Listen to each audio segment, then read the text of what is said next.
Hormuz की लहरों के नीचे अब सिर्फ तेल का जहाज नहीं बल्कि एक नई जंग का तूफान भी पल रहा है। क्या आसमान से गिरा एक अपाचे हेलीकॉप्टर पूरी दुनिया को फिर से बारूद के ढेर पर लाकर खड़ा कर देगा?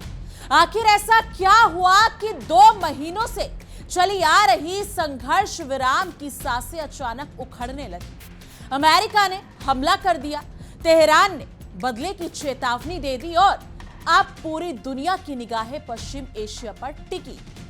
नमस्कार दोस्तों, आप देख रहे हैं हमारा एक खास शो और मैं हूं आपके साथ तानिया त्यागी। आज की खबर सिर्फ एक हेलीकॉप्टर के गिरने की नहीं, ये खबर ताकत के अहंकार की, बदलने की राजनीति की और उस जलजम मध्य की जहां से दुनिया की अर्थव्यवस्था की धड़कन गुजरती है।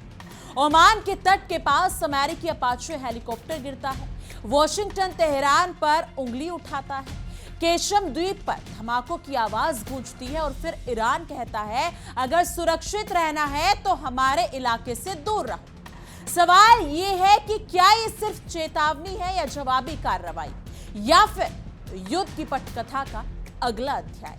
क्या दुनिया एक और बड़े टकराव की उल्टी गिनती सुन रही है? अगले कुछ मिनटों में हम आपको बताएंगे कि आखिर कैसे घटना ने पूरे पश्चिम एशिया की सियासत को हिलाकर रख दिया। क्या दुनिया एक बार फिर उस मोड़ पर आ खड़ी हुई है जहां बारूद की गंध कूटनीति की हर कोशिश को निगलने लगती? क्या हॉर्मुज की लहरों के नीचे अब सिर्फ तेल के जहाज नहीं बल्कि तीसरे बड़े टकराव की आहट भी तैर रही? ओमान के तट के पास हुई एक घटनाक्रम ने पश्चिम एशिया की शांत दिखती सतह के नीचे उबल रहे लावे को फिर से बाहर ला दिया है। एक अपाचे हेलीकॉप्टर गिरता है, अमेरिका उंगली उठाता है, तेहरान जवाबी चेतावनी देता है और पूरी दुनिया की निगाह उसी स्ट्रेट ऑफ हॉर्मुज पर टिक जाती है जहां से वैश्विक अर्थव्यवस्था की सांसें गुजरती। सवाल यही है, क्या ये सिर्फ जवाबी कार्रवाई है या फिर आने वाले बड़े तूफान की पहली गड़गड़ाहट? वो एक कहावत भी, आग लगे तो धुआं दूर तक दिखाई देता है, लेकिन जब महाशक्तियों की राजनीतिक महत्वाकांक्षाओं में आग लगती है तो उसका धुआं पूरी दुनिया के आसमान को धुंधला कर देता है। अमेरिका खुद को दुनिया का चौकीदार बताता है, लेकिन दुनिया का चौकीदार कब किसके आंगन में घुसकर पहरेदारी के नाम पर ताकत का प्रदर्शन करने लगे, इसका हिसाब शायद उसके पास भी नहीं होता। एक हेलीकॉप्टर गिरने की घटना ने फिर यह सवाल खड़ा कर दिया है कि क्या हर संकट का जवाब बम और मिसाइलें ही होंगी या फिर बातचीत का रास्ता भी कभी चुना जाएगा? स्ट्रेट ऑफ हॉर्मुज दुनिया की ऊर्जा आपूर्ति की वो नब्ज जहां जरा सी हलचल वैश्विक बाजारों को हिला देती है। इसी इलाके के ऊपर अमेरिकी सेना का एक अत्याधुनिक अपाचे हेलीकॉप्टर गश्त कर रहा था और फिर अचानक खबर आती है कि वो गिर गया है। 2 क्रू सदस्य समुद्र में जा गिरे, तनाव की लहरें उठी और आरोपों का सिलसिला शुरू हो गया। अमेरिका ने बिना देर किए इन घटना के लिए ईरान को जिम्मेदार ठहराया और जवाबी कार्रवाई की चेतावनी दे डाली, जैसे तलवार पहले से म्यान से बाहर निकली हो और बस वॉर करने का बहाना तलाश रहे। राजनीति की दुनिया में अक्सर कहा जाता है कि जिसकी लाठी उसकी भैंस, लेकिन अंतर्राष्ट्रीय संबंधों में यही सोच कई बार पूरी दुनिया को अस्थिरता की आग में झोंक देती है। अमेरिकी राष्ट्रपति डोनाल्ड ट्रंप ने इस घटना के बाद जिस अंदाज में बयान दिया, उसने तनाव को और हवा दे दी। उन्होंने साफ कहा कि अमेरिका को इस हमले का जवाब देना ही होगा, यानी संकेत साफ था कि अब सिर्फ बयानबाजी नहीं, कार्रवाई भी होगी और हुआ भी वही जिसका डर जताया जा रहा था। अमेरिकी सेना ने ईरान के केशम द्वीप पर हमले किए। मंगलवार को अमेरिकी सेना की ओर से कहा गया कि यह हमले हॉर्मुज जलजम मध्य के पास उनके लड़ाकू अपाचे हेलीकॉप्टर को गिराए जाने के जवाब में किए गए। यानी वॉशिंगटन ने स्पष्ट कर दिया है कि वो इसे दुर्घटना नहीं बल्कि हमला मान रहा है और उसका प्रतिकार कर रहा है। यानी कि यह कार्रवाई ऐसे समय पर हुई है जब क्षेत्र में पहले से ही तनाव की चिंगारियां दबी हुई थी।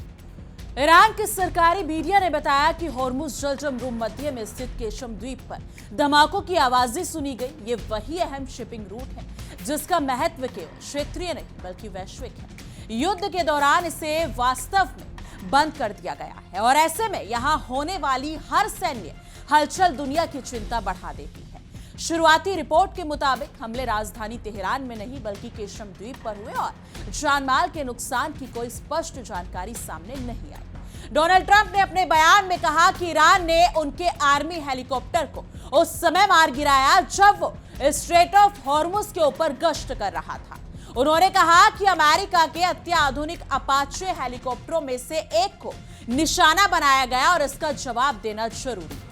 हालांकि उन्होंने यह भी कहा कि दोनों सैन्य कर्मी सुरक्षित हैं और उन्हें कोई चोट नहीं आई। लेकिन राजनीति में कई बार घटनाओं से ज्यादा उनकी व्याख्या असर डालती है और इस बयान ने तनाव की दिशा तय कर दी है। अमेरिकी सेना के मुताबिक मंगलवार सुबह हॉर्मुज स्ट्रेट के पास हेलीकॉप्टर के चालक दल को बचाने के लिए एक मानवरहित नौका का इस्तेमाल किया गया। अमेरिकी सेंट्रल कमांड के प्रवक्ता कैप्टन टिम हॉकिंस ने बताया कि 24 फुट लंबी ड्रोन अगर देखा जाए तो नौका ने लगभग 2 घंटों तक पानी में रहने के बाद दोनों पायलटों का पता लगाया और उन्हें सुरक्षित किनारे तक पहुंचाया।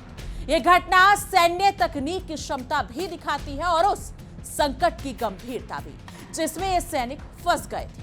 लेकिन कहानी यहीं खत्म नहीं हुई। अमेरिकी हमलों के बाद तेहरान की तरफ से भी कड़ा संदेश आया।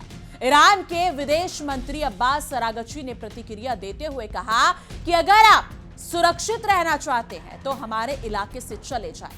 उन्होंने कहा कि हमारे क्षेत्र के पास मौजूद विदेशी सेनाओं पर हमेशा खतरा बना रहता है। साथ ही उन्होंने ये भी जोड़ा कि ईरान कूटनीति को प्राथमिकता देता है लेकिन दूसरी भाषाएं भी बोलना जानता है। यह चेतावनी केवल एक बयान नहीं थी बल्कि उस बढ़ते तनाव की झलक थी जो पूरे क्षेत्र को अपनी चपेट में ले सकता है। ईरान का यह रुख साफ संकेत देता है कि वो अमेरिकी कार्रवाई को बिना जवाब के छोड़ने के मूड में नहीं दिखना चाहता।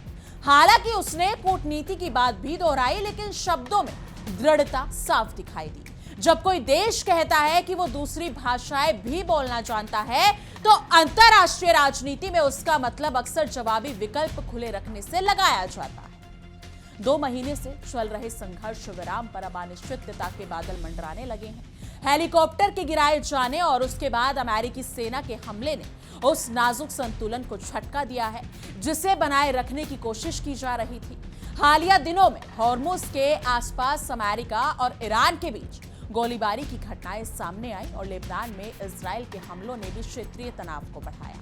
8 अप्रैल को हुए सीज फायर को लेकर उम्मीद जताई गई थी कि शायद अब हालात सामान्य होंगे, लेकिन ताजा घटनाक्रम ने उस उम्मीद को भी कमजोर कर दिया है। संघर्ष विराम का अर्थ केवल हथियारों का शांत होना नहीं होता बल्कि भरोसे का धीरे धीरे लौटना भी होता है। और जब भरोसा टूटने लगता है तो युद्ध विराम कागज की नाव की तरह दिखाई देने लगता है जो पहली अगर देखा जाए तो तेज लहर में डगमगा सकती है। अमेरिका और इजराइल ने 28 फरवरी को ईरान पर हमले शुरू किए थे जिसके बाद से पश्चिम एशिया लगातार तनाव के दौर से गुजर रहा है। इस संघर्ष का असर केवल सीमाओं तक सीमित नहीं रहा बल्कि दुनिया भर की अर्थव्यवस्थाओं पर भी इसका प्रभाव पड़ा। ऊर्जा आपूर्ति, व्यापारिक मार्ग और निवेशकों का भरोसा सब कुछ इस क्षेत्र की स्थिरता से जुड़ा हुआ है। हॉर्मुज जलजमरूम मध्य की अहमियत इसी से समझी जा सकती है कि यहाँ होने वाली हर सैन्य गतिविधि वैश्विक बाजारों की धड़कनें बढ़ा सकती है। ये सिर्फ समुद्री रास्ता नहीं बल्कि दुनिया की आर्थिक गतिविधियों का एक महत्वपूर्ण गलियारा है। ऐसे में यहाँ पैदा होने वाला हर संकट दुनिया के कई देशों की चिंताओं को बढ़ा देता है। दोनों पक्षों के बीच स्थायी समझौते पर भी अब तक कोई सहमति नहीं बन पाई है और यही वजह है कि संघर्ष पूरी तरह समाप्त होने की बजाय एक ठहरे हुए तूफान की तरह महसूस किया जा रहा है और महसूस भी होता है। बाहर से शांति दिखाई देती है लेकिन भीतर तनाव की लहरें लगातार उठती रहती है और अब समाधान अधूरा रह जाए तो आशंकाएं भी समाप्त होती है। यही वजह है कि आज पूरी दुनिया ये सवाल पूछ रही है, आखिर हॉर्मुज के आसपास में अगर देखा जाए तो आसमान में उड़ रहे उस अपाचे हेलीकॉप्टर के गिरने के पीछे सिर्फ एक सैन्य घटना थी या फिर वो चिंगारी थी जो लंबे समय से सूखी बारूद पर गिरने का इंतजार कर रही थी। क्योंकि इतिहास गवाह है कि पश्चिम एशिया में कई बार छोटी दिखने वाली घटनाओं ने बड़े युद्धों का रास्ता तैयार किया है। यहाँ गलतफहमियां भी मिसाइल की रफ्तार से दौड़ती हैं और जवाबी कार्रवाई का फैसला अक्सर मिनटों में लिया जाता है। ऐसे में एक हेलीकॉप्टर का गिरना केवल एक दुर्घटना भर नहीं माना जा रहा, बल्कि इसे उस अविश्वास की अगली कड़ी के तौर पर देखा जा रहा है जो वर्षों से अमेरिका और ईरान के रिश्तों में जहर घोलता आया है। अमेरिका की ओर से जिस तेजी के साथ ईरान पर आरोप लगाए गए और फिर केशम द्वीप पर हमले किए गए, उसने आलोचकों को फिर सवाल उठाने का मौका दिया। दुनिया के कई हिस्सों में ये बहस छिड़ी हुई है कि क्या वॉशिंगटन हर संकट का हल ताकत के प्रदर्शन में ढूंढता है। कहावत है, जिसके हाथ में हथौड़ा हो उसे हर समय कील नजर आती है। यही तंज कई बार अमेरिका की विदेश नीति पर भी कसा जाता है। पहले चेतावनी, फिर सैन्य कार्रवाई और उसके बाद शांति की अपील। ये क्रम अब दुनिया के लिए एक नया नहीं रह गया है। यानी कि अगर देखा जाए तो ये क्रम अब दुनिया के लिए नया नहीं रहा है। ट्रंप का बयान भी कम चर्चा का विषय नहीं बना। उन्होंने न सिर्फ ईरान को सीधे तौर पर जिम्मेदार ठहराया, बल्कि यह भी कहा कि अमेरिका को जवाब देना ही होगा। ये वही अमेरिका है जो खुद को वैश्विक स्थिरता का प्रहारी बताता है, लेकिन जब उसके हित को चुनौती मिलती है तो उसकी भाषा बदल जाती है। आलोचक कहते हैं कि लोकतंत्र और नियमों की दुहाई देने वाला वॉशिंगटन कई बार अंतर्राष्ट्रीय संबंधों में वही करता है जिसे वो दूसरों के लिए अनुचित बताता है। उल्टा चोर कोतवाल को डांटे वाला मुहावरा भी ऐसे मौके पर लोगों की जुबान पर आ जाता है। हालांकि अमेरिकी राष्ट्रपति ने यह साफ कर दिया है कि हेलीकॉप्टर में मौजूद दोनों सैन्यकर्मी सुरक्षित हैं और उन्हें कोई चोट नहीं आई है, लेकिन इसके बावजूद जवाबी कार्रवाई का फैसला ये दिखाता है कि मामला केवल सैनिकों की सुरक्षा तक सीमित नहीं था, बल्कि ये प्रतिष्ठा, शक्ति प्रदर्शन और रणनीतिक संदेश का भी हिस्सा बन चुका था। दुनिया की महाशक्तियां अक्सर ये दिखाने की कोशिश करती है कि उन पर हमला करने की कीमत चुकानी पड़ती है, चाहे हालात भी जटिल क्यों ना हो। दूसरी तरफ ईरान का जवाब भी किसी नरमी का संकेत नहीं देता। विदेश मंत्री अब्बास अरागची ने जिस तरह कहा कि अगर सुरक्षित रहना चाहते हैं तो हमारे इलाके से चले जाइए, वो सीधे सीधे क्षेत्र में विदेशी सैन्य मौजूदगी पर सवाल था। उन्होंने कूटनीति की बात जरूर की, लेकिन साथ ही ये भी जता दिया कि तेहरान अपने विकल्प खुले रखे हुए है। उनके शब्दों में छिपा संदेश साफ था, बातचीत का दरवाजा बंद नहीं हुआ है, लेकिन दबाव की राजनीति भी स्वीकार नहीं की जाएगी। ईरान लंबे समय से ये कहता आया है कि उसके आसपास विदेशी सेनाओं की मौजूदगी ही क्षेत्रीय अस्थिरता की सबसे बड़ी वजह है। ऐसे में अपाचे हेलीकॉप्टर की घटना ने उस बहस को फिर जिंदा कर दिया। आखिर किसकी मौजूदगी किसके लिए खतरा है, कौन अपनी सुरक्षा की बात कर रहा है और कौन दूसरे की संप्रभुता पर सवाल उठा रहा है। ये टकराव सिर्फ सैन्य नहीं बल्कि राजनीतिक नैरेटिव की भी लड़ाई बन चुका है। इस पूरे घटनाक्रम का सबसे चिंताजनक पहलू ये है कि ये सब ऐसे समय में हुआ है जब 2 महीनों से संघर्ष विराम लागू था। सीजफायर का मतलब उम्मीद होता है, थकी हुई जनता के लिए राहत होता है, लेकिन जब गोलीबारी की खबरें लौटने लगती है तो भरोसा सबसे पहले टूटता है।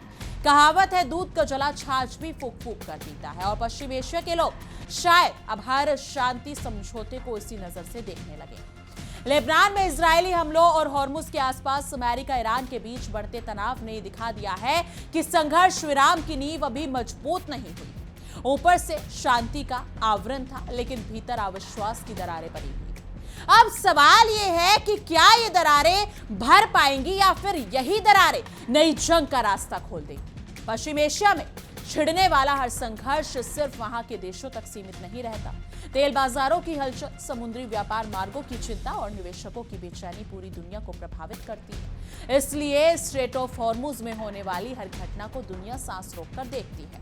यहां से गुजरने वाले जहाज केवल सामान नहीं ढोते, बल्कि कई देशों की आर्थिक स्थिरता भी अपने साथ लेकर चलते हैं, और शायद यही इस पूरे संकट की सबसे बड़ी विडंबना है। एक तरफ सभी पक्ष शांति की बात करते हैं, दूसरी तरफ हर बयान में चेतावनी, हर कदम में अविश्वास और हर कार्रवाई में शक्ति प्रदर्शन दिखाई देता है। दुनिया उम्मीद करती है कि बातचीत होगी, लेकिन मैदान में तैनात हथियार दूसरी कहानी कहते नजर आते हैं। अब देखना होगा कि आने वाले दिन इस तनाव को ठंडा करते हैं या फिर ये चिंगारी सचमुच उस आग में बदल जाती है जिसकी तपिश पूरी दुनिया महसूस कर सकती है। ये पूरा घटनाक्रम एक बार फिर दुनिया को ये सोचने पर मजबूर कर रहा है कि क्या हर संकट का समाधान सैन्य शक्ति के प्रदर्शन में तलाशा जाएगा। आरोप, जवाबी कार्रवाई और चेतावनियों का यह सिलसिला आखिर किस दिशा में जाएगा, इसका स्पष्ट उत्तर फिलहाल किसी के पास नहीं है। लेकिन इतना जरूर है कि हर नई घटना के साथ अनिश्चितता बढ़ती जा रही है। फिलहाल तस्वीर यही कहती है कि अपाचे हेलीकॉप्टर के गिरने से शुरू हुआ विवाद अब केवल एक सैन्य घटना भर नहीं रह गया। यह उस बड़े भू राजनीतिक तनाव का हिस्सा बन चुका है जिसमें हर बयान, हर हमला और हर चेतावनी दूरगामी असर पैदा कर सकती है। पश्चिम एशिया की रेत पर लिखी जा रही नई कहानी आने वाले दिनों में किस मोड़ पर पहुंचेगी, दुनिया उसी का इंतजार कर रही है। और अब सबसे बड़ा सवाल यही है, क्या ये तनाव फिर से खुली जंग का रूप लेगा या कूटनीति आखिरी वक्त पर कोई रास्ता निकाल लेगी? क्या 2 महीने पुराना संघर्ष विराम को बचाया जा सकेगा या फिर बारूद की गंध बातचीत की मेज तक पहुंच पाएगी? फिलहाल जवाब भविष्य के गर्भ में छिपा है, लेकिन संकेत इतने भर हैं कि हालात सामान्य नहीं। हॉर्मुज की लहरें अभी शांत दिखाई दे सकती हैं, लेकिन उनके नीचे बेचैनी की हलचल जारी है। अमेरिका की जवाबी कार्रवाई और ईरान की चेतावनी के बीच पूरी दुनिया की निगाहें इसी क्षेत्र पर टिकी हुई है, क्योंकि जब पश्चिम एशिया में तनाव बढ़ता है तो उसका असर सीमाओं से बहुत आगे तक जाता है। अब देखना होगा कि आने वाले दिन शांति की नई पहल लेकर आते हैं या फिर टकराव की नई इबारत लिखते हैं। लेकिन जाते जाते सबसे बड़ा सवाल फिर भी वही खड़ा हो जाता है, क्या ये तूफान गुजर जाएगा या अभी इसकी असली आंधी आना बाकी है? क्या स्ट्रेट ऑफ हॉर्मुज की लहरें फिर शांत का संदेश लेकर लौटेंगी या इन्हीं लहरों पर युद्धपोतों की परछाइयां और गहरी होती चली जाएंगी? क्या कूटनीति आखिरी क्षण में बाजी पलट देगी या फिर बदले की आग समझदारी की हर आवाज को निगल जाएगी?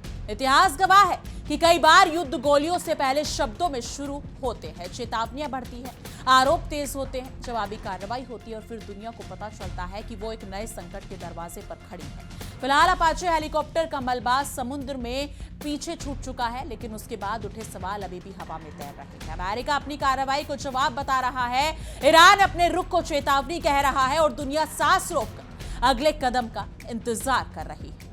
अब देखना यह होगा कि आने वाले दिनों में पश्चिम एशिया के आसमान में शांति के कबूतर उड़ेंगे या फिर बारूद का धुआं और घना होगा, क्योंकि जंग की सबसे डरावनी बात यह नहीं कि वो शुरू हो गई है, बल्कि ये होती है कि किसी को ठीक ठीक पता नहीं होता कि उसका अंत कहां होगा। फिलहाल के लिए इजाजत दीजिए, लेकिन याद रखिए, हॉर्मुज की खामोश दिखने वाली लहरें शायद कोई राज छुपाए बैठी और आज उस राज का अगला पन्ना दुनिया की दिशा भी बदल सकता है।